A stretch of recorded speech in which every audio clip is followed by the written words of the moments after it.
There's a very famous broadcast figure from the UK in esports who once just basically took me to one side in this era and told me, like, look, I know ESL, etc., hiring you, but if I were you, mate, I'd knock it on the head. You'll never make it on camera. Like, it's just not in your DNA, you know. In fact, he told me, by the way, at the time, what seemed like appropriate advice, that, you know, you'd be better off camera. Like, why don't you write the stats, or why don't you come up with a storyline or whatever? And I was like, yeah, you've got a point there, you know. At the time you hired me, I hadn't obviously done the on-camera interviews. I'd made myself a persona like I am now. So then when you told me this comment when I was having the negotiation with you to join, it was a very weird comment. I actually didn't know what you meant, but it was mad prescient, actually. What you said to me was, you said as we were like basically agreeing to work together, you were like, you're going to be the hardest employee I ever hire. And I was like, what the f*** is he talking about? Like, I'm one of the best, you know, I'm the guy who just gets my head down, I do my work, I'm super prolific. And I remember thinking at the time, what on earth does that mean? What, did you have any idea what you meant by that? Because obviously, like, listen, I think within something about 4 months, I'd already had that Poland shit. So you tapped into something. Oh, I knew. So I knew that you were somewhere on the autistic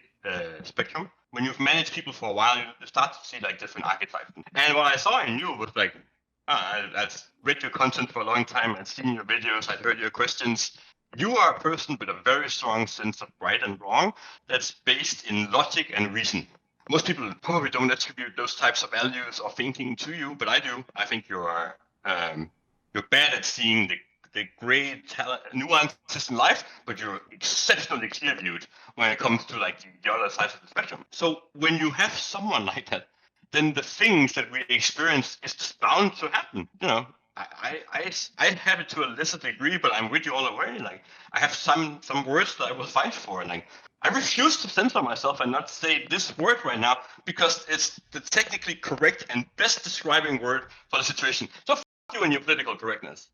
And I saw someone who, when he would get triggered, would take a fight. I think you're a person who's willing to stand up for the little man or for injustice or unfairness when you see it and it touches you enough personally, that, or that you feel like you can make a difference when you do it. You're a knight without the armor in a world that doesn't necessarily love or need knights.